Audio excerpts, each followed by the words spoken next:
¿Cuál es la cardiopatía congénita más frecuente? Es adulto arteriovenoso, ¿no? Sí, adulto arteriovenoso. Teratología. Tampoco. Hay uno que no sé Tres. se llama. No sé cuál.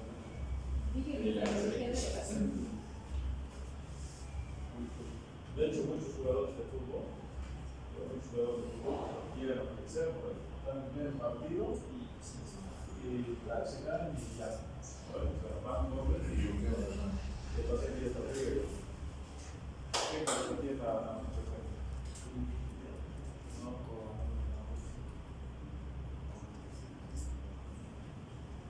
no sabemos. La cardiopatía más frecuente es la congénita vertebral. Igual es intervencular. Bueno, a ver, este tema, más que todo, es un pequeño resumen y repaso de lo que ustedes ya han avanzado en la parte de cardiología, solamente ver, vamos a decir, las connotaciones clínico-quirúrgicas. ¿Ya? Entonces, las cardiopatías congénitas, para nosotros entender la cardiopatía congénita, tiene que quedar claro. Es como en la circulación fetal, cuál es la característica de la circulación fetal. Y posteriormente tengo que ver sobre esa circulación fetal cuáles son los cambios que se van a presentar después del nacimiento. ¿Vale? Entonces, vamos a ver esta fotito. La foto que está del lado derecho es la circulación fetal. Y la clave del éxito, para que ustedes entiendan esto, que seguramente el cardiólogo también les ha dicho, la clave del éxito es entender que el pulmón es hipoplásico en la vida embrionaria, ¿no? Ninguno de los embriones, ninguno de los fetos ya están respirando dentro de la cavidad uterina, ¿no? De hecho, el órgano que va a oxigenar la sangre en la vida uterina es la placenta, ¿estamos? Es la circulación materno-fetal. Entonces, lo que va a pasar en esta parte es que el corazón, vamos a decir, tiene que tener algunos cambios, algunos puentes, como para que haya, vamos a decir, el flujo de sangre oxigenada que viene desde la placenta y vamos a la circulación fetal, ¿no? Porque la circulación adulta, ¿cómo sería la circulación? Llega la sangre, pues, el retorno venoso por las venas cavas, a la auricular derecha, ventrículo derecho, a los pulmones, que por las venas, vamos a decir, pulmonares, a la aurícula izquierda, ventrículo izquierdo, y posteriormente va a ser la circulación sistémica por la aorta, ¿verdad? Eso es lo que tendría que ser, vamos a decir, la circulación que nosotros estamos viendo del lado izquierdo. Ahora, ¿cuáles son los puentes que tiene que tener el corazón? O sea, si yo tengo el pulmón, o sea, si yo tuviera esta circulación en la vida fetal sería imposible. ¿Por qué? Porque tendría problemas, porque el pulmón está, vamos a decir, de una manera colapsada, está, vamos a decir, inmadura todavía. Ya, es tal la presión, vamos a decir, en el sistema circulatorio pulmonar, que hace que el flujo sería imposible. Entonces, ¿qué es lo que va a pasar? Lo primero, cuando yo tengo sangre oxigenada, y esta es la primera diferencia, ¿no? La sangre oxigenada va por la arteria o por la vena umbilical. Por la vena. Queda claro que entonces, aunque nosotros digamos vena, es la única vena que lleva sangre oxigenada, ¿no? Entonces, la sangre que está ingresando a través de la placenta está yendo por este conducto, vamos a decir rojo, ya que es la vena umbilical. Esta vena umbilical, ¿ya?, va a atravesar a través del ductus venoso. Es como un puente, es como un camino, ¿ya?, el ducto venoso, que va a comunicar la vena, vamos a decir, umbilical, a lo que sería la vena cava. ¿Estamos? Qué importante, o sea, tienen que tomar en cuenta, vamos a decir, este ducto venoso. ¿Por qué? Porque, vamos a decir, en la circulación general, en la circulación ya adulta, ya post de nacimiento, este ducto venoso se va a convertir en la parte izquierda permeable de lo que sería la vena porta. El resto se va a obliterar. ¿Y qué se va a convertir cuando se oblitera la vena umbilical? En el ligamento, ¿sí?, en el ligamento redondo. Si tiene ligamento redondo, vayan desde el borde anterior del hígado hasta el ombligo, ¿verdad? Esa es la parte que se ha obliterado. Cuando nace se oblitera, ligamentos redondos. O sea, ¿qué quiere decir? Que la vena umbilical después del nacimiento, toda esta parte que nosotros le vamos a cortar en el momento del nacimiento, esta parte de acá se va a convertir en el ligamento redondo. Y el ductus venoso, ¿ya? Ha de ser la única parte permeable de este sistema que va a permanecer y va a llegar a representar lo que sería el ramo izquierdo de la vena. ¿Estamos? ¿Qué otra connotación importante tiene esto? Y esto lo van a ver en ginecología. Cuando un paciente, vamos a decir, tiene un sufrimiento fetal, cuando ustedes vayan a mandar, vamos a decir, una ecografía doble obstétrica, ¿ya? Algo le está pasando a la circulación, ¿ya? Y esto ha de ser el primer lugar donde va a haber el cambio. ¿Qué quiere decir? Que las resistencias a este nivel, en un sufrimiento fetal agudo, y vayan tomando esto en cuenta para ginecología, el doble obstétrico, tienen que ver los flujos de los ductos venosos. Cuando yo tengo un ducto venoso con una resistencia elevada, está queriendo decir que algo está impidiendo la circulación fetal. Algo me está diciendo, si yo tengo resistencias elevadas, ese producto, vamos a decir, está, vamos a decir, en un camino ya hacia el óbito fetal. ¿Estamos? Bien. Una vez que ingresa, vamos a decir, a través de lo que sería la vena cava inferior hacia la aurícula izquierda, ¿ya? La sangre tendría que bajar de la aurícula derecha hacia el ventrículo derecho e ir hacia la, vamos a decir, arteria pulmonar, esta sería la arteria pulmonar, ¿no? Entonces, si yo tengo la arteria pulmonar, tendría que ir luego después a los pulmones. Pero como esto está hipotrófico, ¿qué es lo que va a pasar? Aquí ya presentan los dos primeros puentes, los dos primeros cambios que ustedes tienen que recordar. Uno que es el más importante, que es la comunicación interauricular. ¿Bueno? ¿Se entiende o no? Como el pulmón está cerrado y no me va a dejar permitir pasar, vamos a decir, la circulación a través del pulmón para llegar al ventrículo izquierdo, entonces el primer puente es la comunicación, vamos a decir, a través del agujero oval, va a entrar, vamos a decir, de la aurícula derecha, directamente va a pasar a la aurícula izquierda. ¿No? ¿Por qué? Porque hay una presión tal en el pulmón que no está dejando que la sangre pueda fluir por la arteria pulmonar. ¿Estamos? Entonces, el primer puente es la comunicación interauricular. Vamos a decir que aproximadamente un 60-70% de este ingreso de la sangre oxigenada va a atravesar este orificio. El otro 35% ingresa, vamos a decir, dentro del ventrículo, vamos a decir, derecho, y sí va a ser bombeada a través de la arteria pulmonar. Pero esas resistencias hace que de ese 35%, más o menos el 20-25% se va a ir por la comunicación por el ductus arterioso. ¿Ya? Se va a ir por el ductus arterioso hacia lo que sería el borde inferior de la aorta primitiva. Entonces, ¿qué quiere decir? Que aquí tengo una comunicación, tengo un puente, y el segundo puente está en el ductus arterioso. Entonces, de toda la circulación, del 100% de la circulación que está llegando por la vena umbilical, más o menos un 5 a un 10% va a atravesar, o sea, va a llegar hacia el pulmón, o sea, sí se va a oxigenar el pulmón, pero no es con esa función de oxigenar la sangre, sino simplemente es una arteria, vamos a decir, que le está dando la nutrición, los elementos necesarios para que el pulmón siga desarrollando y siga madurando. ¿Estamos? Posteriormente, ¿qué es lo que va a pasar? La sangre de la aurícula izquierda ingresa en el ventrículo izquierdo y ahí sí se va hacia lo que sería la aorta. ¿Estamos? Hace la circulación sistémica y va a llegar a lo que serían las venas, vamos a decir, las arterias umbilicales. ¿Verdad? Las arterias umbilicales que van a llevar la sangre, ¿qué? ¿Desoxigenada o oxigenada? Desoxigenada lo que sería la razón. Una vez que, vamos a decir, cortamos el cordón umbilical, ¿qué va a pasar con esto? Se oblitera, ¿no? Es fibroso. ¿Y qué vamos a tener? Los ligamentos arteriales. Entonces, los ligamentos arteriales.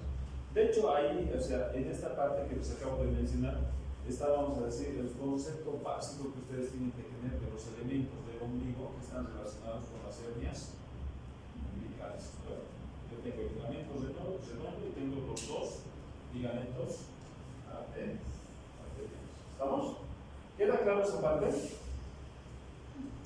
¿no? La diferencia entre la circulación fetal y la situación, vamos a decir, en la vida extraperitoneal. ¿Cuál ha de ser los cambios que, o sea, cuando yo corto el cordón umbilical, ¿cuáles son los cambios que tendrían que pasar a nivel del corazón? Lo primero que va a pasar es que la comunicación interauricular se va a cerrar, ¿no? Se tiene que cerrar la comunicación interauricular. ¿Ya? Y el otro cambio debe ser que el ductus arterioso también tiene que cerrarse y pasar a ser el ligamento arterioso. ¿Bueno? ¿Cuánto tiempo pasa más o menos este cambio? ¿Este cambio es inmediato? No. ¿Cuánto tiempo pasa? Usted se ha llevado a pediatría, ¿no? Primero, pero sí, evidentemente a veces no se cierra eso. De hecho, va a ser una causa de cardiopatía. Pero más o menos, ¿cuánto tiempo tendría que pasar para que se cierre fisiológicamente el ducto arterioso?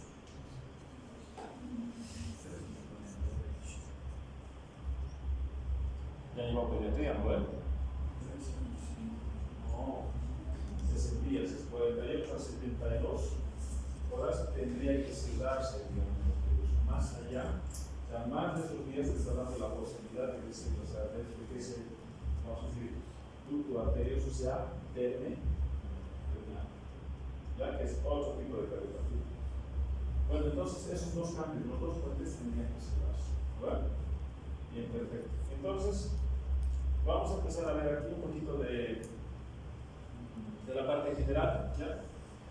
¿Qué quiere decir cardiopatías? ¿Qué entiende por cardiopatías congénitas? Ya, entonces, ¿qué quiere decir? Que es una alteración estructural, ya vamos a decir, en el corazón, en la vida extrauterina, ya, que va a estar propio en el corazón o en los grandes vasos. O sea, ¿qué quiere decir? Que es una alteración estructural. Si yo tengo vamos a decir, la comunicación interauricular que tenía que cerrarse y permanece abierto, ¿dónde está el problema? ¿En el corazón o en los grandes vasos? Está dentro del corazón, por ejemplo. Y si yo tengo el ductus arterioso que permanece permeable, ¿dónde está el problema? Entonces, por eso dice que es una anomalía estructural que va a ser de presentación en el corazón, en los vasos de la circulación. ¿Estamos? Y aquí entonces entraríamos a ver, vamos a ver que este tipo de cardiopatías congénitas, por lo general, como dice congénitas, van a ser de alguna manera con el antecedente de una historia hereditaria, o sea, tienen su componente hereditario familiar, o pueden tener algunas alteraciones, como dice, por relación a algunos tóxicos ambientales que pueden generar este tipo de alteraciones. Pero por lo general, la mayoría de las cardiopatías congénitas son de origen cromosómico, son de origen genético, son de origen, vamos a decir, familiar. ¿Estamos? Bien, perfecto. La epidemiología, aproximadamente, vamos a decir que a nivel mundial, ya, la presencia de una cardiopatía congénita está en esa frecuencia, entre 5 a 12 casos por 1000 nacidos vivos. ¿Esa es una incidencia baja o alta? Alta, ¿no? Estamos hablando de que más o menos entre 5 a 12 casos por 1000 nacidos vivos van a tener esta cardiopatía. Y las cardiopatías congénitas más frecuentes, las más frecuentes, precisamente son esas tres que les he dado vuelta. O sea, si yo puedo preguntarles algo y no puedo fallar sobre las patologías más frecuentes. Entonces, esas son las cardiopatías más frecuentes, la comunicación interventricular. De lejos es la comunicación mucho más frecuente. Estamos hablando que más o menos del 100% de las cardiopatías congénitas, el ductus de la comunicación interventricular representa más o menos el 32%. ¿Vamos? Luego le sigue la comunicación interauricular y por último tenemos, vamos a decir como tercer puesto, el ductus arterioso. Creo que es lo que habíamos dicho, que eran los puentes por los cuales la sangre se comunica, vamos a decir, a nivel de la circulación fetal. Después tenemos otro tipo de patologías que las vamos a ir mencionando ahora. Bien, entonces, una vez que yo voy a atender esto, ya aquí estamos viendo causas genéticas, causas ambientales, lo segundo que ustedes tienen que tomar en cuenta es lo siguiente, ¿ya?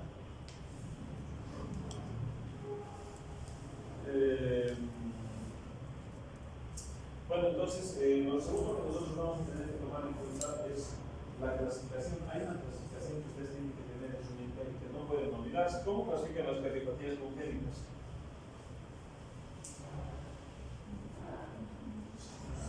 Hay dos tipos de cardiopatías congénitas. La primera que es las cianóticas y las no cianóticas.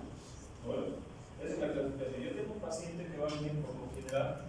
Algunos niños van a tener, vamos a decir, se van a presentar, algunos menores van a presentar de forma, vamos a decir, asintomática, y las manifestaciones, inclusive las cardiopatías congénitas, se van a presentar en los ya en la vida adulta. Y hay algunas manifestaciones que se van a presentar ya en los, vamos a decir, neonatos. ¿Cuáles son las cardiopatías? O sea, las cardiopatías que más van a presentar, las manifestaciones más frecuentes, son de las cardiopatías cianóticas. O sea, el niño que de momento, o sea, por algún motivo, empieza con cianosis, vamos a decir, cristal y peri, esos pacientes se van a agitar, se van a tener un llanto débil, no van a poder alimentarse porque prácticamente después de la alimentación hace que el paciente tenemos la clase, vamos a eso.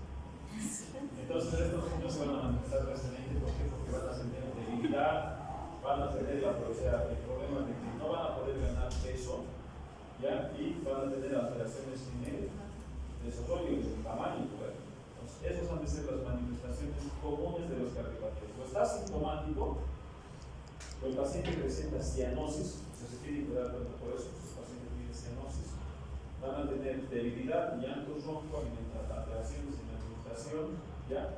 Vamos a decir, pérdida de peso y alteraciones en el crecimiento. Esas son las manifestaciones clínicas más frecuentes. Ahora, una vez que nosotros vemos esto, la clasificación de las cardiopatías van a ser las primeras que nosotros tenemos que ver, son las cardiopatías acianóticas. ¿Qué quiere decir acianóticas? No tiene cianosis. No tiene cianosis. Entonces, ¿cuál sería, vamos a decir, el mecanismo por los cuales un paciente tendría cardiopatías acianóticas? Y tienen que recordar estos dos conceptos, chicos. Yo tengo que ver una sobrecarga de volumen. O sea, ¿qué quiere decir? La circulación fetal, vamos a decir, de alguna manera está compensada, pero dos cosas en las cardiopatías acianóticas. Uno, sobrecarga de volumen. ¿Qué quiere decir? Que yo tengo un shunt, tengo que tener una comunicación del lado izquierdo que va a ir hacia el lado derecho. O sea, la sangre se va a mezclar. En última instancia, el paciente va a tener sangre oxigenada que está circulando en el cuerpo. Entonces, ¿cuáles creen que serían las cardiopatías acianóticas con sobrecarga de volumen? ¿Dónde, o sea, una vez que el neonato nace, dónde, o sea, cuál de los dos sistemas, el izquierdo o el derecho, tiene mayor presión? El izquierdo va a tener una presión más o menos de 80 a 120, por eso es lo que nos hemos enseñado. Entonces, si yo tengo una comunicación del lado, vamos a hacer una comunicación en el mismo, vamos a decir, corazón, ¿de dónde a dónde va la sangre? ¿De dónde a dónde va el flujo? Va a ir del lado izquierdo hacia el lado derecho. O sea, ¿qué quiere decir? Que va a haber un shunt. La sangre oxigenada, vamos a decir que la circulación sistémica se va a mezclar con la sangre desoxigenada de la circulación derecha.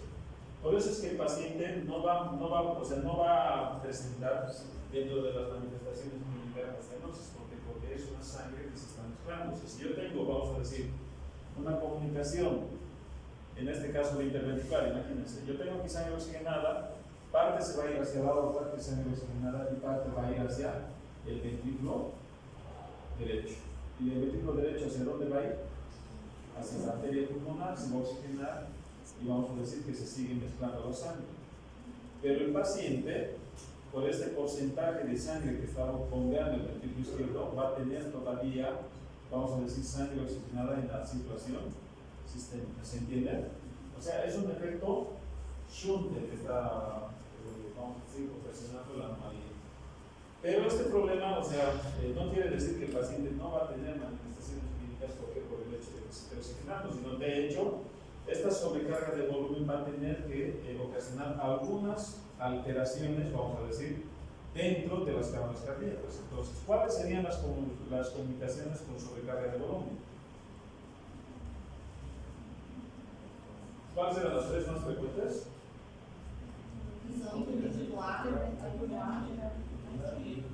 Claro, exactamente eso. O sea, para que yo tenga una sobrecarga de volumen orbital que tiene que estar, vamos a decir, comunicado, el tabique interorbital y el tabique inter.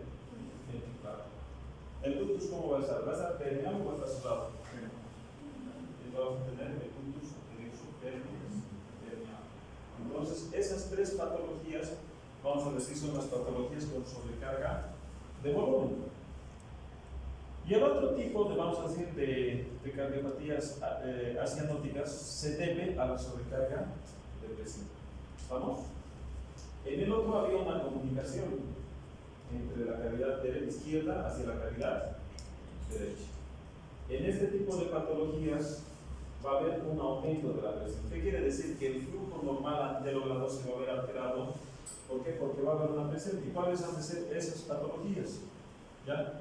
Han de ser las estenosis vamos a decir, de las válvulas arteriales. Yo voy a tener una estenosis de la válvula aórtica y voy a tener una estenosis de la válvula pulmonar. Y por último tengo la coartación de la aorta. Bien. Entonces, primer concepto, para que ustedes entiendan cardiopatías congénitas, ustedes tienen que saber, uno, fundamental, las diferencias entre la situación fetal y la situación, vamos a decir, extrauterina. Es lo primero que ustedes tienen que saber. Lo segundo que ustedes tienen que saber, vamos a decir, es saber dividir la clasificación de las cardiopatías congénitas. Dos tipos, como cardiopatías acianóticas y las cianóticas. Entonces, cuando yo tengo las cianóticas, esas cianóticas tienen dos grupos. Uno, que es la sobrecarga de volumen y el aumento de la presión. Entonces, bien, está perfecto. ¿Estamos? Entonces, estas patologías, ya ustedes, estas las cianóticas de entrada, ya las tendrían que tener memorizadas, ¿no? ¿Estamos? Por ejemplo, si yo tengo una sobrecarga de volumen, como vamos a ver, de sobrecarga de presión, como vamos a ver después, imagínense, yo tengo una estenosis de la válvula aórtica, ¿qué le va a pasar al corazón? ¿Eh?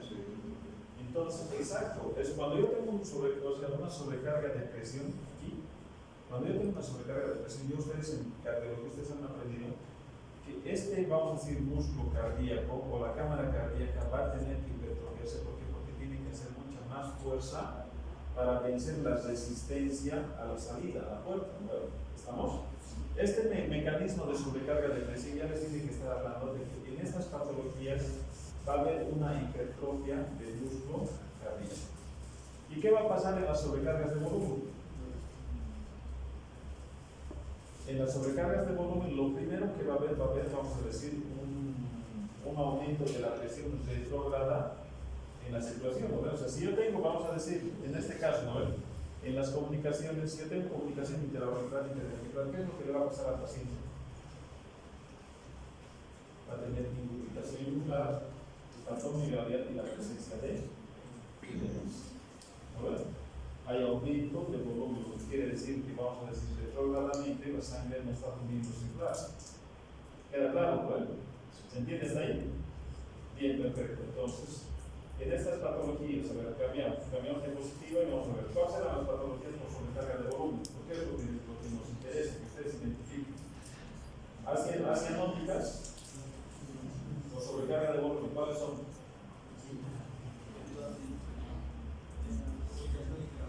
Interventricular, interventricular y entonces, con esas tres, vamos a decir patologías, ustedes están hablando de más del 75%, vamos a decir, de las patologías congénitas en el corazón más frecuentes. Los aumentos de presión, ¿cuáles van a ser?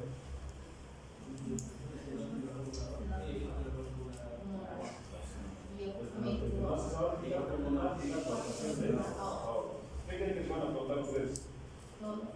Todo, ¿verdad? Muy bien. Perfecto. Entonces, ¿cuál ha de ser, vamos a decir, por el otro grupo, cuál ha de ser la manifestación más frecuente en las cardiopatías? Ahora, cianótica. ¿Qué quiere decir? Que aquí sí, vamos a decir, la sangre que está circulando está desoxigenada. Entonces, este paciente va a ser de manifestación temprana o de manifestación tardía. Si tiene circulación, si tiene sangre desoxigenada que está circulando por todo el cuerpo, que está de manera temprana, este paciente no lo vamos a tener a los 30 años corriendo detrás de una pelota, ¿vale? Este paciente es el paciente, el típico paciente que nos va a dar el susto una vez que el paciente se le corte las células, vamos a decir, el cordón umbilical, porque todas esas modificaciones fisiológicas van a estar completamente alteradas. ¿Lo ven? ¿Estamos? Bien, entonces, en el otro teníamos, vamos a decir, sobrecarga de volumen y aumento de presión. En este y nuestra cardiopatía cianótica vamos a tener. La primera manifestación que nosotros vamos a tener es que nosotros tenemos que pensar que va a haber un flujo sanguíneo pulmonar reducido. ¿Quién va a oxigenar después de que cortamos el cordón umbilical? La sangre, ¿quién oxigena la sangre? La vida exoterina, el pulmón. Entonces, claramente, vamos a decir, claramente identificable que la primera causa de cardiopatía cianótica que estamos hablando es una reducción, vamos a decir, en la circulación pulmonar. Entonces, ¿cuáles creen que van a ser esos ejemplos de patologías que nosotros vamos a tener en la reducción de la circulación pulmonar? Es lo que ustedes decían, ¿no? Aquí estamos hablando de alteraciones francamente estructurales, ¿verdad? Uno de ellos es la tetralogía de, o sea que son cuatro, la tetra quiere decir cuatro, pero una de ellas es importante, es que va a haber una atresia de la arteria pulmonar, ¿verdad? O sea, el orificio de la arteria pulmonar está reducido, o sea, por más sangre que le llegue al corazón, si la arteria pulmonar está reducida en su origen, ¿va a poder entrar sangre al pulmón? No. Entonces, ¿qué quiere decir? Que va a tener, vamos a decir, una alteración en la oxigenación de la sangre. Y eso ya me está hablando que la tetralogía de Fallot, o sea, agarradito de la mano, ya me tiene que decir si la arteria pulmonar está cerrada, ¿por dónde creen que tendría que pasar la sangre? Del lado derecho, ahora tiene que pasar, a diferencia del anterior, ahora tiene que pasar del lado derecho al lado izquierdo, ¿no? ¿Se entiende? ¿Me están entendiendo? Sí. Ya, entonces, ¿cuál sería el mecanismo compensatorio de la tecnología de Fallot? Porque eso les van a preguntar, ustedes lo ven, componentes de la tecnología de Fallot. Yo tengo la atresia de la arteria pulmonar, ¿por dónde creen que va a pasar la sangre del lado derecho al lado izquierdo? Tiene que haber pues, una persistencia del ductus de la comunicación inter-auricular. O sea, agarradito de la mano ya por eso, o sea, si ahorita les pregunto a ustedes cuáles son los componentes de la tetralogía de Fallot, ¿qué me podrían decir? Una ya va a ser atresia pulmonar, otra va a ser ductus anterior o de comunicación interauricular persistente, va a haber una hipoplasia del ventrículo, vamos a decir, derecho. Bueno, o sea, van a ser patologías que ustedes ya sí tienen que empezar a meditar. Bueno, uno entonces va a ser lo que vamos a ver, la tetralogía de Fallot. El segundo es la atresia pulmonar, o sea, la atresia pulmonar. ¿Qué quiere decir la atresia pulmonar? Está estenosa, o sea, está estenosa, está reducida en el calibre. Esto es una atresia pulmonar aislada con el tabique íntegro, ¿ya? Después vamos a tener la atresia. ¿Qué quiere decir? Que la sangre de la aurícula derecha no va a pasar al ventrículo derecho. Entonces, ¿se dan cuenta cómo las patologías cianóticas están, vamos a decir, prácticamente relacionadas con una disminución del flujo, vamos a decir, hacia la circulación pulmonar? De estas, de repente, la más frecuente y la que ustedes les van a preguntar precisamente es la tetralogía de Fallot. O sea, si es que algo les van a preguntar de cardiopatías congénitas cianóticas y que no pueden equivocarse, es la tetralogía de Fallot. ¿Estamos? Bien, perfecto. Y por último tenemos la vamos a decir, la patología que es el flujo sanguíneo. Aquí estaba reducido y aquí tenemos, vamos a decir, una tetralogía, vamos a decir, otro mecanismo que es ahora, en contraposición al anterior, este sí tiene un flujo pulmonar aumentado. ¿Ya? Pero ¿cuál es el problema? Que yo tengo una transposición de grandes vasos. ¿Qué quiere decir eso? ¿De dónde nace la arteria pulmonar? ¿Y la otra? El ventrículo izquierdo. Si yo digo transposición de grandes vasos, ¿qué quiere decir?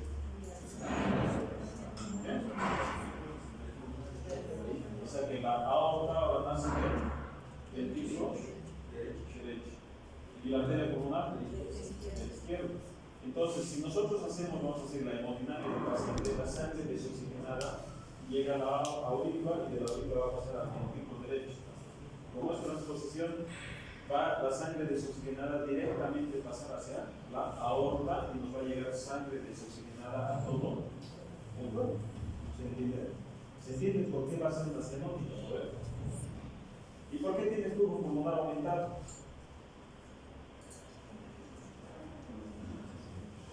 Porque ahora el ventrículo izquierdo está llevando sangre, vamos a decir, hacia los circuitos.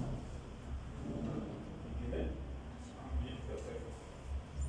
Luego después tenemos la otra patología que es el ventrículo único. O sea, ¿qué quiere decir? Es como el corazón de la rana, ¿no? Ustedes saben que la rana tiene solamente un ventrículo.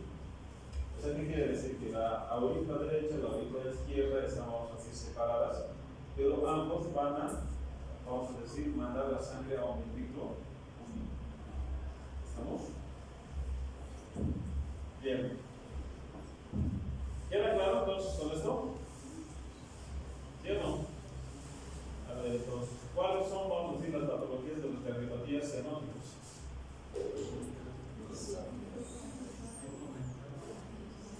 Tenemos la principal causa. O sea, si les van a hablar de cianóticas, ustedes dicen, hacia el toque al tiro, tienen que saber que es flujo reducido. El reducido es el más frecuente. ¿Cuáles eran las patologías con flujo reducido? Patología de calor, después atresia pulmonar, el tabique íntegro, atresia ictus. Esas tres tenemos. Y luego tenemos la con flujo aumentada. ¿Y de esas cuáles son las más importantes? Dos que van a saber. La transposición de grandes vasos y tienen que saber el ventrículo. ¿Estamos? Bien, ya con eso vamos a perder la clase. ¿O no? ¿Así les han explicado cardiología o no? Bien. ¿Ven? ¿Pediatría les han explicado? Bien, entonces aquí tenemos, es una tableta que les estoy dejando a ustedes, que es más o menos las cardiopatías congénitas cianóticas, que les había dicho que teníamos una sobrecarga de volumen, ¿no? Aquí tienen cortocircuito de izquierda a derecha. ¿Qué quiere decir? Que eran las patologías más frecuentes, ¿no? O sea, comunicación interventricular, comunicación interauricular y el ductus, vamos a decir. Bueno. Las obstructivas en el corazón izquierdo, vamos a decir, la coartación de aorta, ¿esto qué quería decir? Que teníamos un aumento de presión. ¿No ven cuáles eran los aumentos de presión?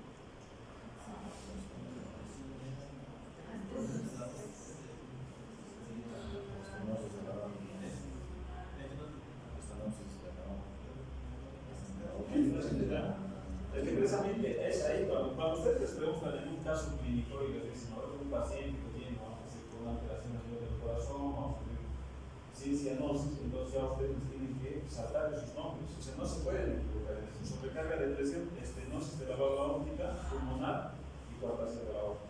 ¿Se entiende? ¿Estamos? Quédense con estas tablitas porque esto les va a poder ayudar a identificar rápido el caso del paciente, ya sea, vamos a decir, con el paciente mismo o un examen, vamos a decir, tipo test. ¿Estamos? Bien, entonces, vamos a avanzar. ¿Cuáles son las cardiopatías cianóticas? Sobrecarga de volumen era de memoria, tienen que saber esto, tienen que quedar. No podemos avanzar si no aprendemos esto. Sobrecarga de volumen. Ya tenemos el luz. Sobrecarga de presión. Pulmonar y coartación de la aorta. ¿Ya? Perfecto. Ahora, las cianóticas, flujo pulmonar reducido, ¿cuál era? Hidrología de calor, atresia pulmonar y atresia. Y con el flujo pulmonar aumentado,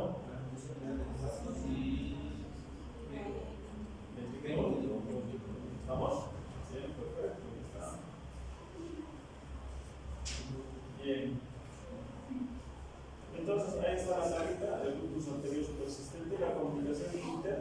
Por eso les decía, ¿Cuáles son de estas las más frecuentes? O sea, de estas tablas, por si acaso, las tablas ya de las frecuencias les está diciendo cuáles son las patologías que seguramente ya se van a presentar con mucha más frecuencia y cuáles son esas patologías que ustedes no pueden obviar, son las patologías que se van a presentar en cualquier momento. Entonces, una de ellas es la comunicación interventricular, es la más frecuente, de hecho el 32%, ya en esa estadística está en 42%. O sea, si algo yo tengo que saber de las patologías congénitas, tengo que saber que las comunicaciones interauriculares, o sea, las comunicaciones de izquierda a derecha, son las más frecuentes. ¿Ya? La sobrecarga de volumen, de hecho, las tres son las más frecuentes. ¿Estamos? Bien, perfecto. Entonces, aquí vamos a ver porque se hace un resumen de las cardiopatías congénitas A cianóticas. Entonces, una de ellas, vamos a decir, bueno, esto ya lo sabemos, ¿no? O sea, tenemos bien condicionadas con el perfil pulmonar, es una comunicación de la circulación sistémica hacia la circulación pulmonar, lo que va a haber un aumento de volumen de sangre del lado izquierdo hacia el lado derecho. Queda claro, ¿no? Aquí quiere decir que la sangre del lado izquierdo está pasando hacia el lado derecho. ¿Estamos? Los cambios van a depender del tamaño, la localización y la resistencia. Bueno, ustedes no son de la clínica. Entonces, entramos. Aquí hay una patología, comunicación, o sea, resistencia del conducto arterioso. ¿Qué tipo de cardiopatía es? Cianótica. Es por aumento de presión o por aumento de volumen. Entonces tenemos aquí un aumento de volumen. ¿Qué va a pasar? La sangre del ventrículo izquierdo va a ir hacia la aorta. ¿Dónde hay mayor presión? ¿En la aorta o en la pulmonar? Aorta, ¿no? Entonces aquí tengo 120 milímetros de mercurio. ¿De dónde a dónde va a ir el flujo de sangre? ¿Va a ir de la aorta a la pulmonar o de la pulmonar hacia la aorta? De la aorta hacia la arteria. ¿Estamos? Ese es el show de la comunicación. ¿Va a haber alguna manifestación de cianosis en este paciente? No, lo único que va a haber un aumento de la presión en la circulación, vamos a decir, pulmonar. ¿Estamos? Bien, entonces el concepto es, vamos a decir, la persistencia del conducto arterioso a través de la sexta semana de vida. Les había dicho que normalmente el ductus arterioso tenía que darse en las primeras 72 horas. ¿Cuándo yo voy a hablar de persistencia del ductus? A partir de la sexta semana. ¿Vamos? Bien, si yo tengo la persistencia de este ductus, ¿cuál tiene que ser la manifestación clínica?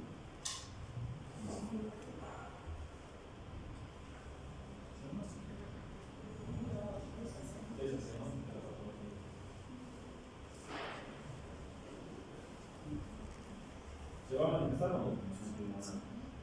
Se va a manifestar, sí, pero la característica de este paciente va a morir porque al momento de la, vamos a decir, de la auscultación cardíaca, ¿qué vamos a tener? Vamos a tener un soplo sistólico en el segundo espacio intercostal. Es un soplo imaginario, es locomotora, se puede flujo tanto en sístole como en diástole. ¿Estamos? El flujo es continuo, esa es la característica. Entonces, es una de las patologías más comunes, el 24%, está por debajo de la comunicación interventricular. La característica es que se presenta en niños y lo característico es que estos pacientes se van a presentar de forma inmadura. ¿Qué quiere decir que los inmaduros? Los humanos no han desarrollado. De hecho, el producto más o menos a partir de cuándo se considera. A término se considera entre las 40 y 42 semanas. ¿Bueno? Podríamos darle chance a partir de las 37 semanas. A partir de las 37 semanas ya podríamos decir que el producto ya podría nacer. Y si estamos a las 34, 35 semanas, es un pretérito. Entonces, este paciente podría tener un ductus arterioso persistente después de las 6 semanas. Sí, entonces esa es la característica. ¿Ya? En los casos de hipoxemia relativa, o sea, este paciente es vamos a decir cianótica, pero si tomen en cuenta, vamos a decir la altura, ¿no? De hecho, si este paciente nace en La Paz, yo me levanto y me plegaba. Puede presentar cianosis, sí, pero es por la alteración estructural o por la, vamos a decir, disminución de la aporte de oxígeno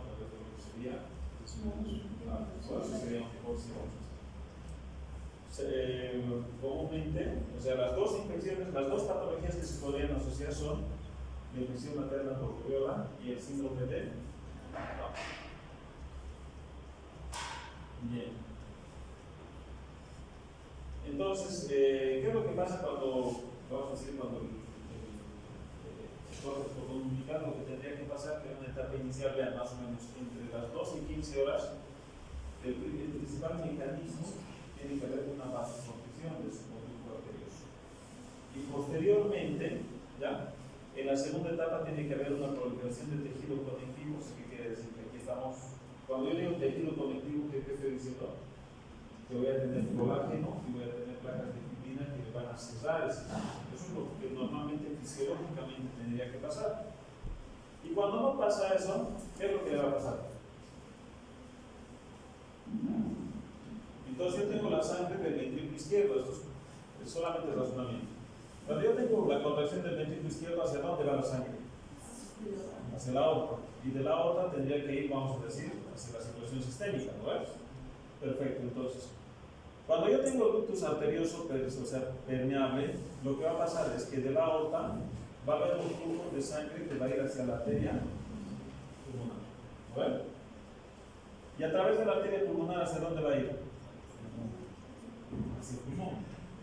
¿Y del pulmón hacia dónde va? Hacia la aurícula izquierda. Y de ahí al ventrículo izquierdo. O sea, esto es un círculo, vamos a decir.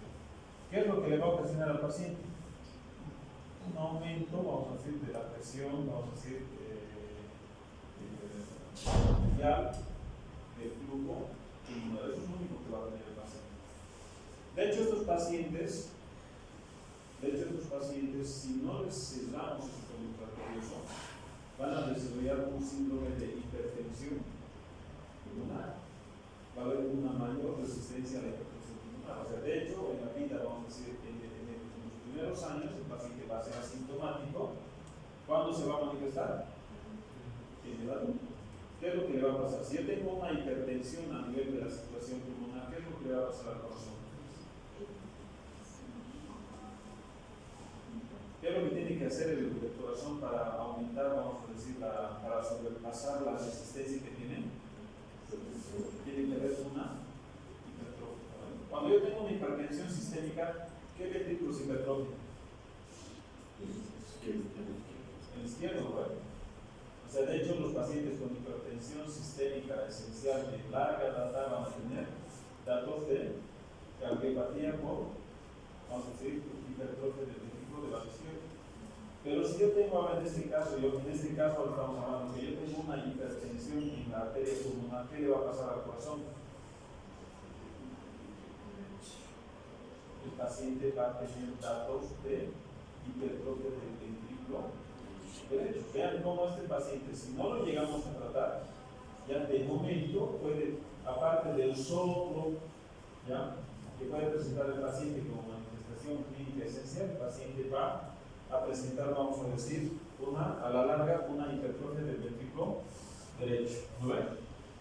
Es lo que les decía, menos flujo de aire a nivel del cuerpo, puede tener cansancio, sudoración por disminución del gasto cardíaco, pero ese esfuerzo se va a manifestar a la larga en el ventrículo derecho. ¿No ven? ¿Se entiende?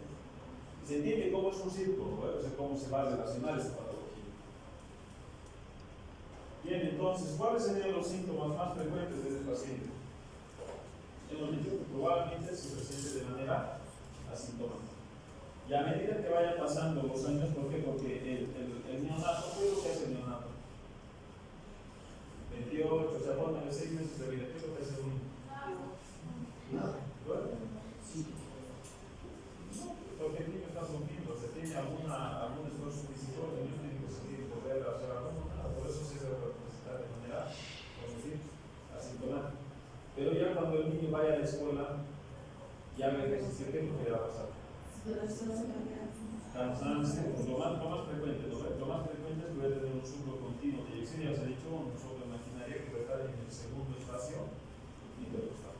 Entonces, ¿qué quiere decir? Que cuando vaya el pediatra, o sea, el pediatra al niño por cualquier cosa, el corazón, o sea, cuando le haga la exploración del corazón, la manifestación clínica más frecuente, así siendo asintomático, vamos a decir, en las primeras etapas, queda de ser el soplo en imaginaria en el segundo espacio entero. El lado izquierdo, obviamente. Y a medida que vaya creciendo el niño, la segunda manifestación más frecuente ha de ser el cansancio. ¿Por qué? Ahora, aquel chiquito tiene que correr, ¿no? Quiere salir a jugar, que sea un partido de fútbol, quiere salir a correr. ¿Qué es lo que le va a pasar? Porque claro, es el cansancio. ¿Por qué hay cansancio? Porque vamos a decir, hay una disminución de gasto cardíaco. Vamos a decir que una porción está yendo hacia la situación sistémica y la otra porción se está yendo hacia lo que sería la arteria pulmonar y el pulmón. ¿Estamos? Claro, va a tener infecciones pulmonares a la repetición y algunos niños no pueden presentar siempre, ¿no? Pero a la larga estos pacientes van a tener hipertensión pulmonar. O sea, ¿qué quiere decir? Que cuando vean ese lindo capítulo de hipertensión pulmonar, les van a presentar la patología del lupus arterioso persistente. Bien, aquí hay una clasificación, ya que vamos a decir es muy relativa, pero no está por demás que lo sepan. Es que cuando el cortocircuito es pequeño, generalmente son asintomáticos. ¿Ya? El moderado y el grande ya se va a presentar con manifestaciones, vamos a decir, clínicas, que lo que les decía a ustedes, vean acá. Cuanto más grande y, o sea, la evolución del paciente sea de años, o sea, no es lo mismo que ustedes agarren un pediátrico de 3 o 4 años y se den cuenta que tiene un lupus arterioso persistente. Entonces, en el moderado vamos a tener disnea, esfuerzo, cansancio y vamos a tener disminución del peso, pero ya cuando es grande, las manifestaciones que ustedes tienen que evitar es la hipertensión pulmonar. Porque cuando ya tengo una hipertensión pulmonar, este dato por lo general ya les está hablando de que la lesión va a ser de forma irreversible. ¿Ya? Irreversible. Bien, ¿cómo harían el diagnóstico de este paciente? Aparte de la ocultación, ¿bueno?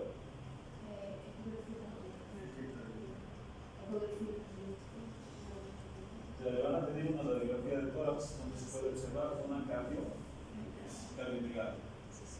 ¿Ya? Pero más que la cardiomegalia, van a ustedes ver el aumento de la trama arterial. ¿Dónde se va la mitad de la sangre que tendría que ir a las presiones sistémicas hacia la arteria? ¿Cómo va a estar esa mitad? Se van las arterias pulmonares, van a estar dilatadas. Entonces va a tener datos de incremento vascular pulmonar. ¿Se entiende, no? ¿Por qué estamos ahí? En el electrocardiograma, ¿qué vamos a tener?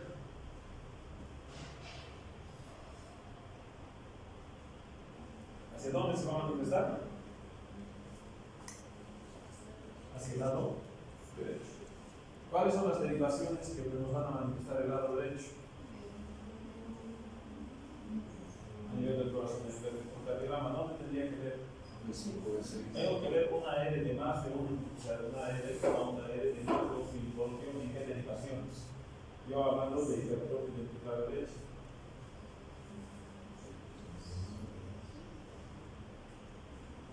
En las precordiales tendría que estar hablando más o menos de B1, B2 y en las derivaciones, vamos a decir, bipolares, ¿cuáles? En la D1 y la D2. ¿Vamos?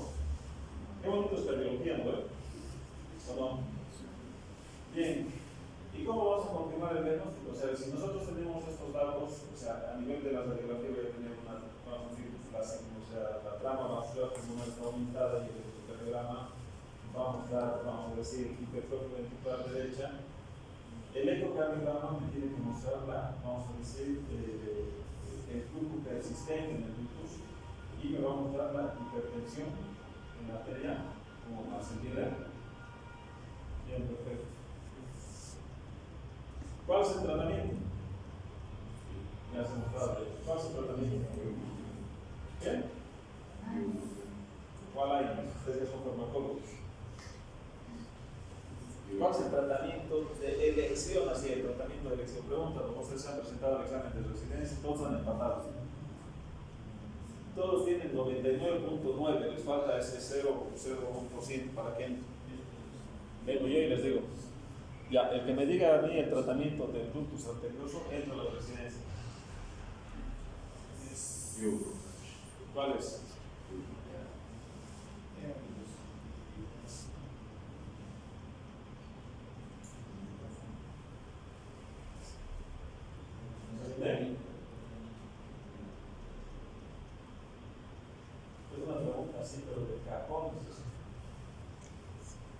tratamiento de los grupos arterios presentes. La administración del hilo.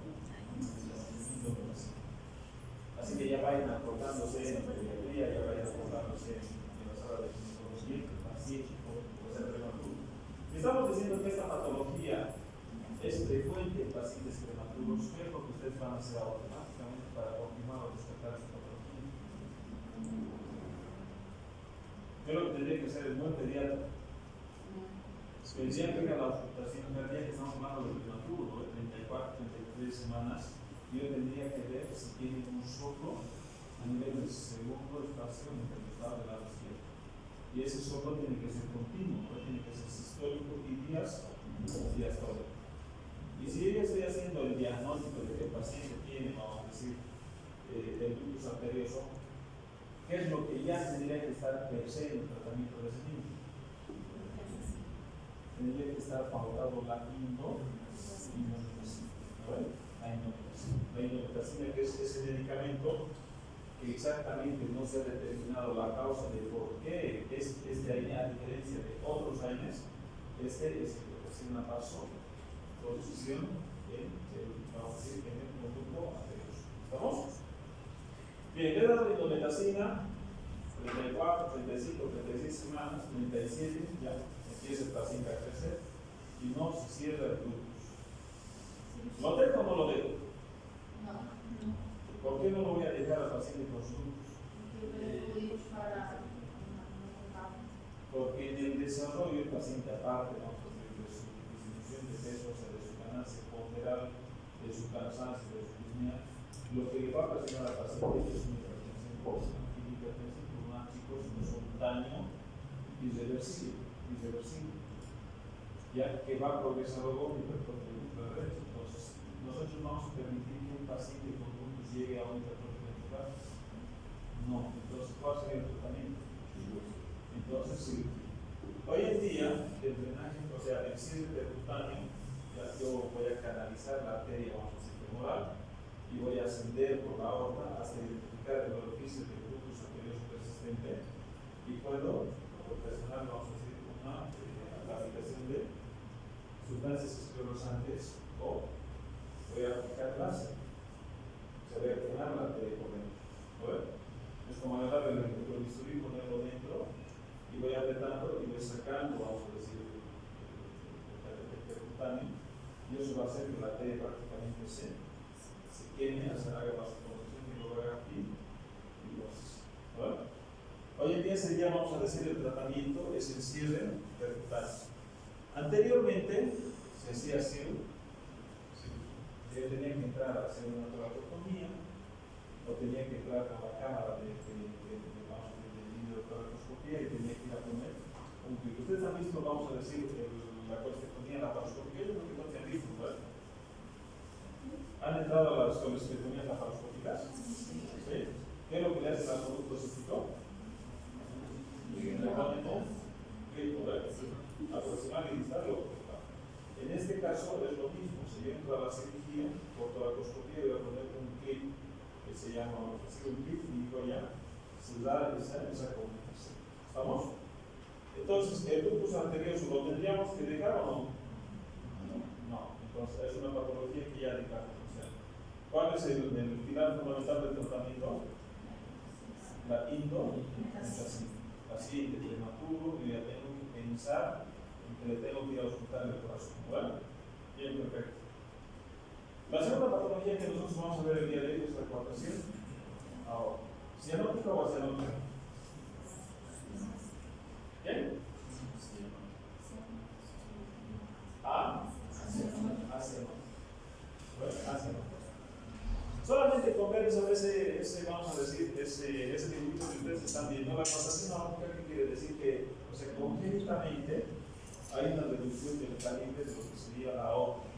Y generalmente está posterior al origen de la arteria sustralia del lado izquierdo. ¿Estamos?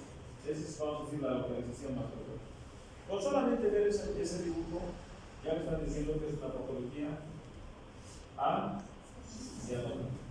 ¿Es por aumento de volumen o es por aumento de presión?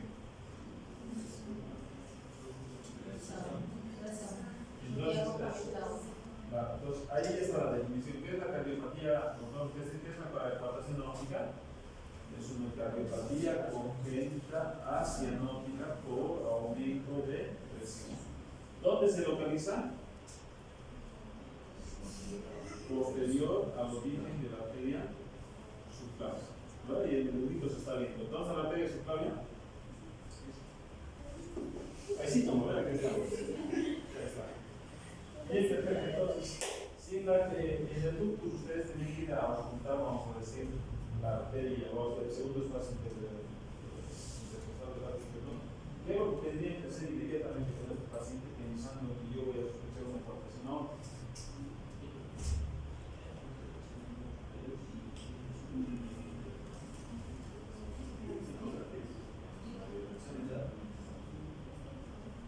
Solamente con ver ese dibujo, chicos,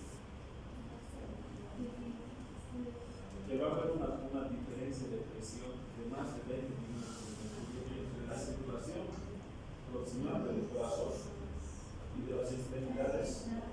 Así de sencillo. Yo le voy a medir la presión en el brazo y el brazo me sale más o menos, pónganle 140-80. Y en la extremidad inferior del mismo segmento, del lado derecho, me sale 60-40. ¿Se entiende? ¿Por qué está pasando esto? Porque la mayoría, o sea, como está disminuyendo, la mayoría presión se está yendo hacia la circulación proximal y está yendo hacia la disminución hacia la circulación periférica. ¿Estamos? ¿Cuál va a ser la manifestación clínica de este paciente?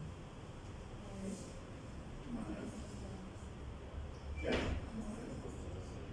Mareo puede tener cefaleas, ¿no? O sea, está aumentando la presión. El paciente va a tener cefaleas, pero lo que va a tener el paciente es una debilidad e hipotrofia en las extremidades. ¿Se entiende? Porque está llegando menos aporte de oxígeno, menos nutrientes a lo que serían las extremidades inferiores. ¿Se entiende? Bien, perfecto. Con solamente ver ese dibujo, ya prácticamente hemos desarrollado todo el tema. ¿No ves? ¿Dónde se origina? El distal a la origen de la arteria subclav. Perfecto.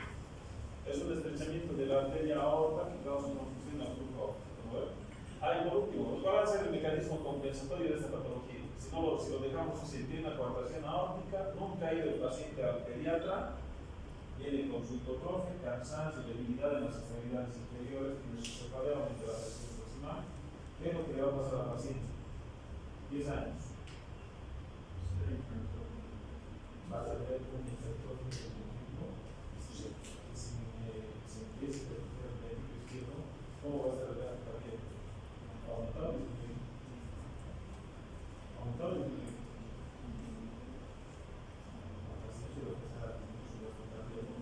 La cámara misma empezó a reducirse, ya no llega. Y ahí sí el paciente va a empezar, vamos a decir, con debilidad, cansancio, disneo. ¿No? Perfecto. Bueno, la epidemiología constituye el 5% de las patologías congénitas que trataban con malformación, mayor incidencia en varones 4-1 y la asociación, este es el síndrome de Tarner. ¿Estamos? Bien, perfecto. Si este es manifestación con el síndrome de Tarner, el ductus arterioso, ¿con qué patología estaba relacionado? Down y infección por ya, en este es síndrome de Tarner. ¿Estamos? Bien, perfecto. Es una alteración, es un defecto, vamos a decir, en la biogénesis, ¿ya? De forma congénita. Y este es el cuadrito que nosotros tendríamos que ver. Entonces, yo tengo aquí, vamos a decir, una obstrucción en la aorta, ¿qué es lo que va a pasar? Hay una resistencia a la salida, vamos a decir, del ventrículo izquierdo. ¿Qué es lo que va a ocasionar? Un aumento de la poscarga. ¿Sabe qué es la poscarga? Bueno, es la fuerza que tiene que ejercer el corazón para poder mandar, para poder hacer la expulsión de la sangre hacia el corazón sistémico. Si yo tengo un aumento en la poscarga, ¿qué es lo que le va a pasar al paciente? Una hipertrofia del ventrículo izquierdo. ¿Queda claro, no? Si yo tengo, vamos a decir, esta patología ya, ¿qué es lo que le va a ocasionar? Tengo una hipertensión. Lo que les decía, pues, o sea, hay una hipertensión en los miembros superiores y hay una hipotensión en los miembros inferiores. ¿No? Hay una diferencial de presión de más de 20 milímetros de mercurio entre la presión sistólica y diastólica de la extremidad superior versus la extremidad inferior. ¿Vale? Bien, perfecto. Como no está llegando sangre hasta la circulación periférica, ¿qué le va a pasar a este paciente? ¿Cómo es, vamos a decir, la presión de filtración glomerular? ¿Cuál va a ser el mecanismo compensador de este paciente? ¿Entiendes, verdad? La mayor proporción de sangre se está yendo hacia la circulación superior, hacia la cabeza, cuello y extremidades superiores. Tengo una disminución de presión en la parte inferior. ¿Qué es lo que le va a pasar al paciente? Va a activar el sistema renina, angiotensina, aldosterona, en lugar de tener agua y bueno, y le va a aumentar la volumen. O sea, le va a aumentar la volumen. ¿Estamos? Perfecto. Entonces, si ya tengo, vamos a decir, esa patología, ¿cuál cree que sería, vamos a decir, el cuadro clínico de este paciente? Que ya lo han dicho, ¿no? Una presión arterial, vamos a decir, no obtenible o disminuida en las extremidades inferiores, retardo de los pulsos femorales, todo está indicando que es, vamos a decir, una disminución de la presión de las extremidades inferiores, ¿no? Y tenemos hipertensión en la extremidad superior. ¿Qué quiere decir? Es un diferencial de más de 20 milímetros de mercurio, es lo que nos está dando la manifestación clínica de los pacientes. Bueno, ¿cómo hacemos el diagnóstico?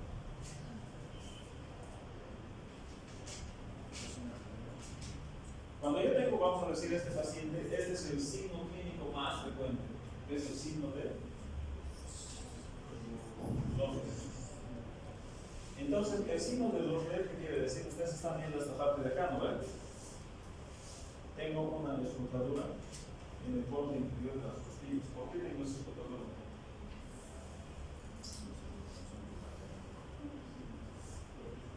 Y precisamente son en las, vamos a decir, en los arcos costales superiores. Es lo mismo, o sea, la sangre está yendo con más frecuencia, vamos a decir, en las arterias intercostales superiores. ¿Vamos? ¿Cuál sería el diagnóstico que ustedes necesitarían o qué pedirían para este paciente? ¿Bien? ¿Cómo le darían el diagnóstico? El gol estándar es una arteriografía. ¿No ven? Una arteriografía. Aquí yo le estoy pidiendo una resonancia magnética. Claramente se evidencia, ¿no? El sitio de la cortación aórtica.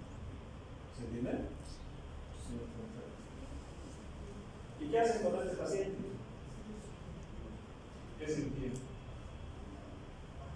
¿Le darían alguna tableta a este paciente o no? ¿Qué tratamiento médico le darían a este paciente?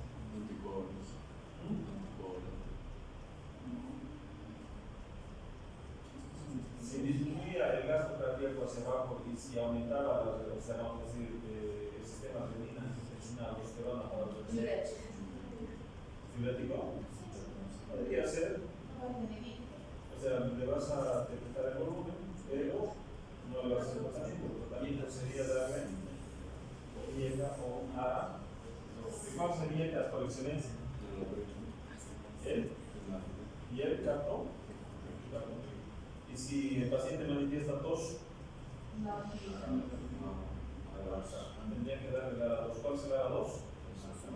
Entonces, uno de los dos medicamentos, esto con la finalidad de evitar que su presión, vamos a decir, su glucovolemia, el paciente siga subiendo. ¿Estamos? Perfecto.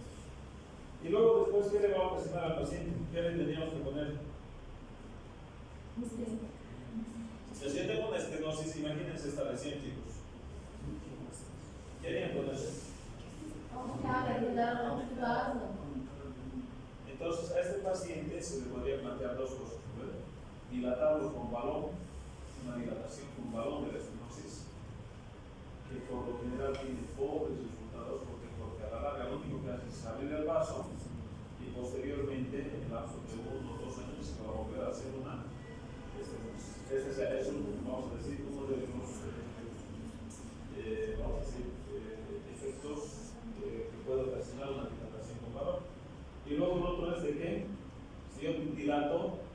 Corre el riesgo de que la arteria se rompa, ¿no? Que hay una enésima perforación de la arteria. Entonces, la dilatación con balón es una opción, es una muy buena opción. Y lo más leve a lo más grave, que puede haber una recurrencia, o lo puedo llegar a perforar la arteria. Entonces, ¿cuál es la otra opción? Correcto. Tendría que pensar en una toracotomía e ir a hacer una resección y una anastomosis terminal. ¿Estamos? ¿Algunos estimaría hacer una anastomosis terminal de una aportación aórtica? No, ¿verdad? ¿Quién dice el vascular? Cardiovascular, ¿no? Bien, entonces, ya hemos visto dos patologías que son asianóticas. Bueno, vamos a ver ahora las asianóticas con defectos septales. Entonces, la más frecuente era la comunicación interventricular. Aquí estamos viendo la comunicación interauricular. Bueno, esto no hace mucho que nosotros repasemos. Ustedes saben que los cojinetes, vamos a decir, en la aurícula, van a dejar el ostium primum y el ostium secundum. Que son los más frecuentes. ¿Cuál es el ostium primum? ¿Cuál es el ostium primum? ¿Dónde está ubicado? Primero aparece el ostium primum, o sea, ¿qué quiere decir? Que el tabique interauricular va a ir creciendo de proximal hacia la parte distal. O sea, ¿qué quiere decir? Que el ostium primum va a quedar en la parte inferior del tabique con las válvulas auriculoventriculares. ¿Entiende? Luego después va a aparecer el cojinete y ese cojinete va a ir creciendo de proximal, de distal hacia proximal, lo que solamente me va a dejar el ostium secundum. O sea, eso tendrían que repasarlo en la parte de biología. Entonces les digo, pues, vamos a levantar 50 kilos ahorita. O sea, esas son las dos localizaciones más frecuentes. El ostium primum, que está relacionado con la desembocadura de los orificios auriculoventriculares, y el ostium secundum está en la parte media del tabique. Este es el primero, este es el más, vamos a decir, prematuro, y este es el que está ya relacionado con el previos a los momentos de parto. ¿Estamos? Bien, perfecto. Entonces, si yo vamos a hacer una comunicación interauricular, ¿qué le va a pasar al paciente? Ya ha nacido el paciente, ya está en sus manos.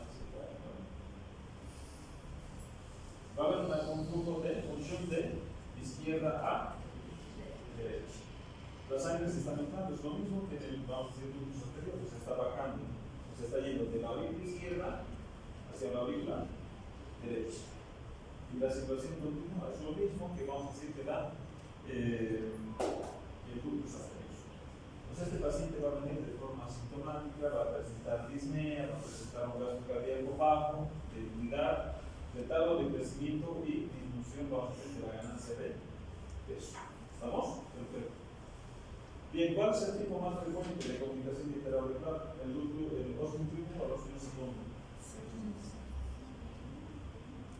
¿Cuál era el que estaba más cerca del nacimiento? ¿Ostium primum o el ostium secundum?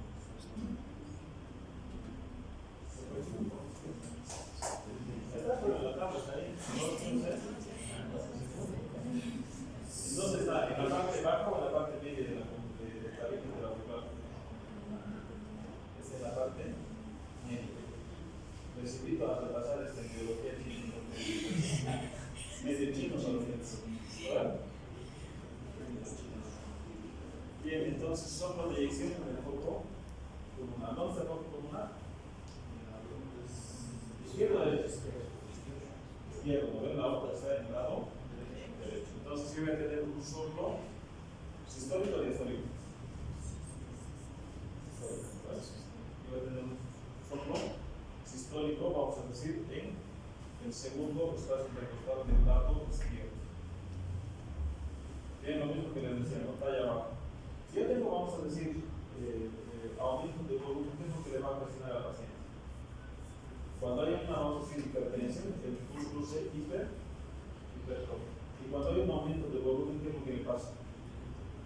Se va a dilatar, ¿vale? Entonces empieza a dilatar.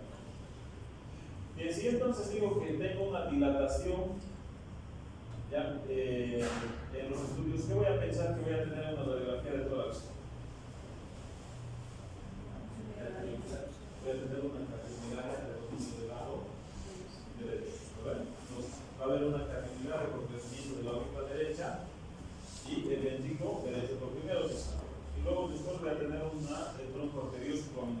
parecido a un curso.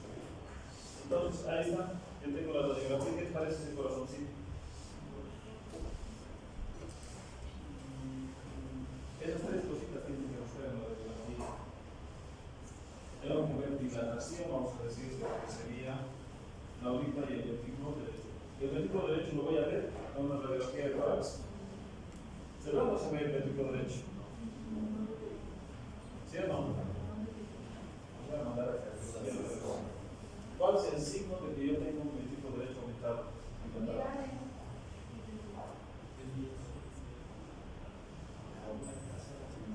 El ápex tiene que ser descendente, ¿no ves?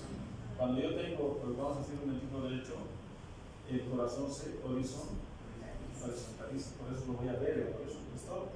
Y luego voy a tener una aurícula derecha prominente, ¿no? O sea, voy a tener una dilatación, voy a tener una aurícula derecha prominente y voy a tener una pulmonar, vamos a decir sobre sabiendo. Todo eso está, pues, yo tengo que ver el ventrículo derecho, la aurícula derecha, tengo que ver la arteria pulmonar. De hecho, si tengo este dato de sobrecarga de volumen, voy a tener un aumento del flujo pulmonar, pero esto ya vamos a decir en una etapa crónica de la enfermedad. Bien, perfecto. ¿Qué necesitarían aparte para el diagnóstico de este paciente? Tendría que necesitar sí o sí un ecocardiograma. Bien, a ver, ¿qué ven en eso de ese ecocardiograma? Así les van a venir las imágenes. ¿Qué están viendo en ese ecocardiograma? ¿Ven o no ven? ¿Dónde están? ¿Dónde está la chica? Entonces, yo voy a tener todo esto es el corazón, ¿ya? La parte distal es la parte de las aurículas, la parte proximal es la parte de los ventrículos. Esto van a ser las válvulas auriculo-ventriculares, ¿verdad? ¿Se entiende? Este es el tabique interventricular y este es el tabique interauricular. Ahora yo quiero que me digan ustedes qué tipo de comunicación es esta. ¿Ostium primum o ostium secundum? ¿Qué? Secundum. Ya estamos. El más común es el ostium secundum, pero con este ecocardiograma, ¿qué tendría que decir? Ostium primum, porque les he dicho que el cojinense, o sea, aquí yo tengo el tabique interauricular y vean dónde está el orificio. Está entre la parte distal del tabique y el orificio de las auriculoventriculares. Vean, ¿no? Está en la parte distal hacia abajo. Para decir ostium secundum, yo tenía que tener el tabique interauricular en esta parte de acá y tendría que tener el orificio en la parte media, ¿no? ¿Se entiende o no? Para que yo tenga que pensar en un ostium secundum, yo tendría que tener, vamos a decir, una porción de tabique interauricular y aquí está el ostium secundum. Ese es el más frecuente. Pero en este caso, ya estamos hablando de que sí tienen una comunicación auricular tipo ostium, que sí ha habido una alteración en el desarrollo del tabique interauricular. ¿Vamos? Y ahora ya están viendo.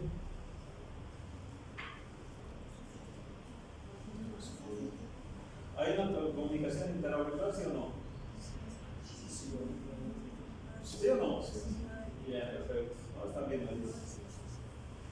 Ahora aquí están las dos aurículas, aurícula derecha, aurícula izquierda, ventrículo derecho, ventrículo izquierdo. Aquí está la comunicación. ¿Qué tipo de comunicación es? Este es el ostium secundum. No, este es el más frecuente. Perfecto. ¿Y qué harían con este paciente?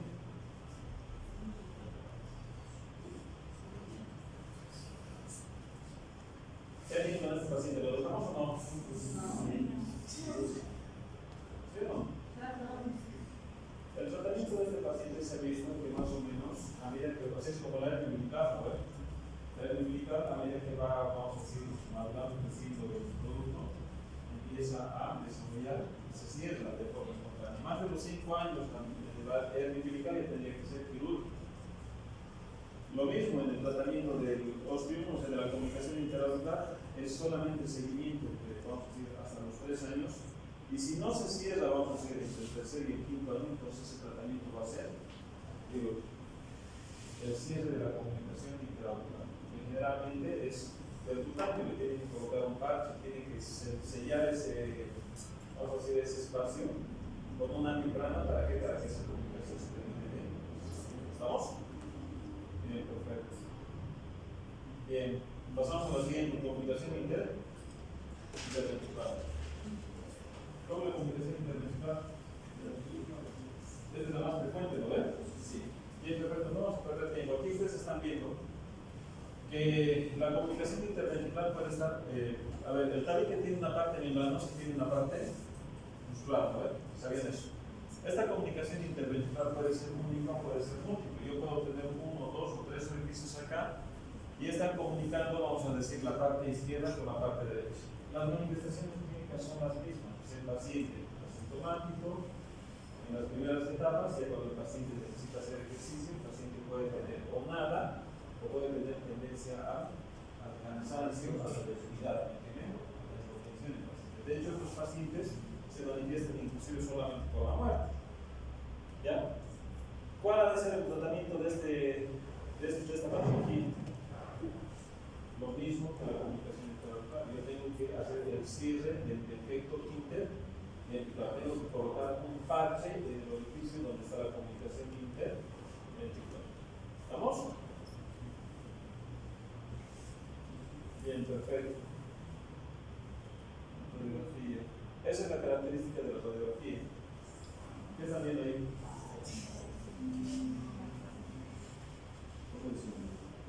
Máquina de voz en el flash. ¿Cuál es el mecanismo compensador de, vamos a decir, de una sobrecarga de volumen?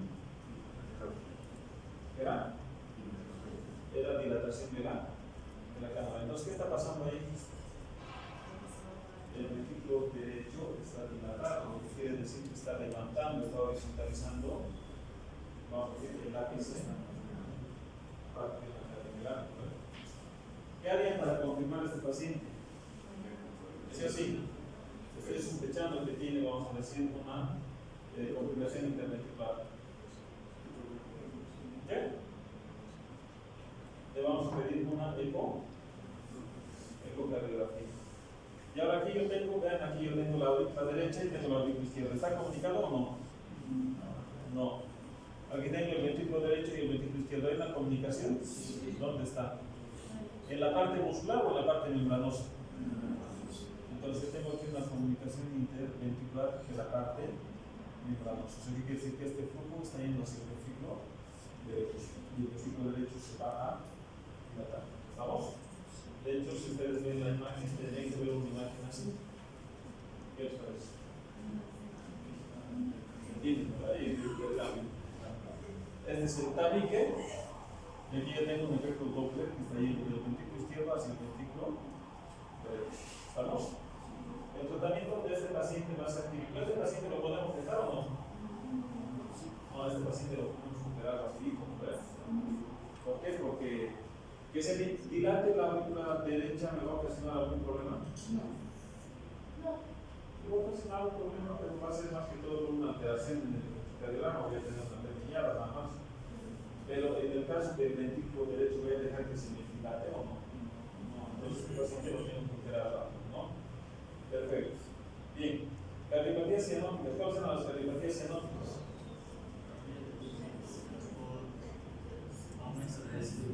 Es disminución del flujo y aumento del flujo.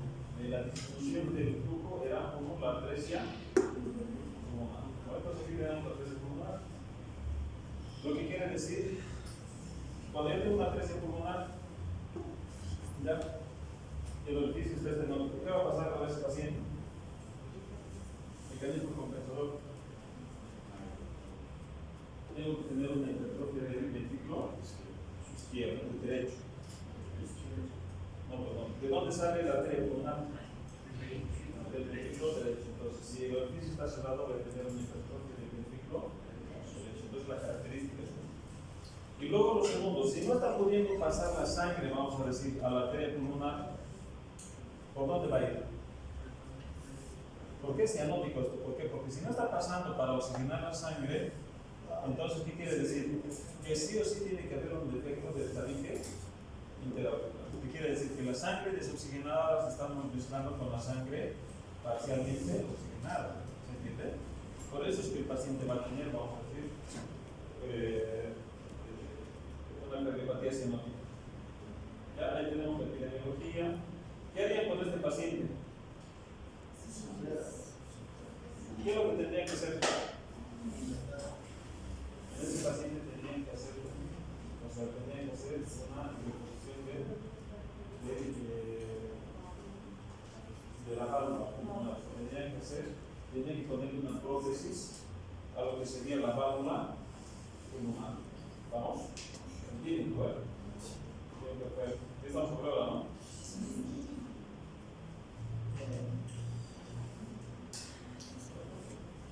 Bueno, ahí lo vamos a dejar aquí, después vamos a pasar a la próxima clase. ¿Estamos acá? ¿Desde los dos nuevos, no? Sí. ¿Se han cansado? ¿Sí? ¿Examen de qué?